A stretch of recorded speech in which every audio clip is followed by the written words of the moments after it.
for sure. I mean, it's definitely a real thing. I don't know. It's overhyped for sure. But you know, what can you do? But nah, he has to stay home for 14 days. So I think, yeah, he's got like 12 more days or something like that. It just had to happen in the summer. It couldn't have happened during school. Yeah, some bullshit. Hoes. Especially for him. You know what else is overrated? What's that? Spitting in bitches' mouths. Yeah, I never really did that too much. Like, why? So I remember, you know, we used to do, like, it came up, oh, Kevin Gates is eating ass. I was like, oh, we've been eating ass way before Kevin Gates. That's not true. yeah. Yeah, it is. Yeah, it is. No, but, and then all of a sudden, now this thing is, females want to be spitting their mouth. Like, that's a real thing? Yeah, it's like a big thing all over the internet. It's like, why? Oh, but are you going to spit in my mouth, zaddy? What the fuck is a zaddy? Oh, fucking no, dude. It's a Z in front of daddy. The world's going to shit, bro, honestly. It really is. Big facts. They gave us a podcast. Bro, gas is $5 a gallon, right? Fucking. Actually, I just seen my homeboy was like, hey, man, it's getting better. He sent me a picture of a gas station that had it at $4.99. I mean, cool. I still can't afford it. Duh. I mean, I can. Yeah, because you get free gas. It's not free. Real. I know. I work my ass I know off. that, but still. Yeah, but it seems that way. No, but. You don't really even do that much driving anyways besides the work. Hey, did you hear how loud that was? I did. That wasn't even louder. Yeah, that was. Man, you seen that shit at a game room in Hitchcock? The security guard got shot. That's wild. Didn't you used to work game rooms back in the day? Yeah, but not in Hitchcock.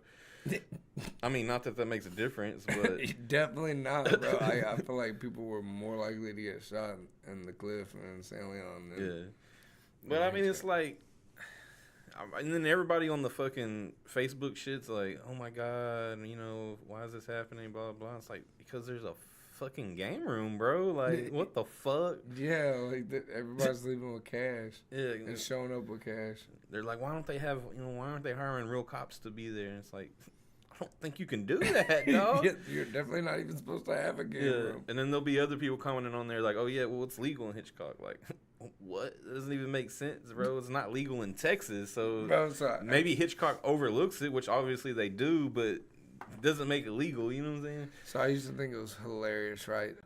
We'd have a game room where you knew it was a game room driving by it, but it would be like black windows and all darked out, and then late night it'd be full of cars. And then a couple months later, after, you know, I guess Galveston County stopped getting their kickbacks from that person, that owner or whatever, they'd go in there and raid it and shut it down. Well, then they would pop up and be like a little store or a hood store or something. Well, then all of a sudden they made that big one on Grand Avenue. I think it might even be two-story or whatever, but that real badass one. And then the fucking cops took it over, and that's like their midpoint. Oh, yeah, the little police station thing? Yeah. They're like, oh, we appreciate y'all making this police station for us. But they literally made it to be a game room. And Galveston County's like, no, this is going to be our midway to where we have GC officers in the Cliff. Yeah.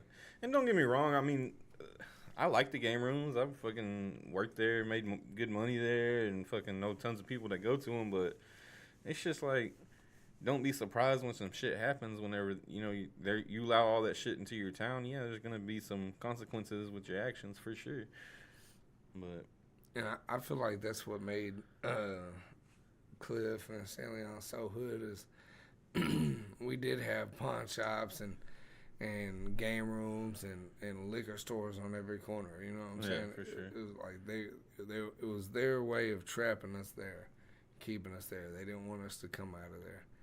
And so if you made it out of your hometown and that there was ways to keep you there and then everybody you fuck with stayed and you made it out, man, fucking yeah. Kudos. Man, look, I think, you know, I feel like Bay Cliff ain't that bad as everybody lets on, but it ain't that good. No, for sure, but I think mainly what you pin the tail on the fucking donkey or whatever the fuck, I don't know what I was just trying to say right there. That shit didn't make no sense, but leaving your hometown, bro, that's pretty much for everybody. Where you're going to do the worst at is your hometown. Yeah. You know, sadly, your friends are gonna. I mean, random people are gonna support you more than your friends are.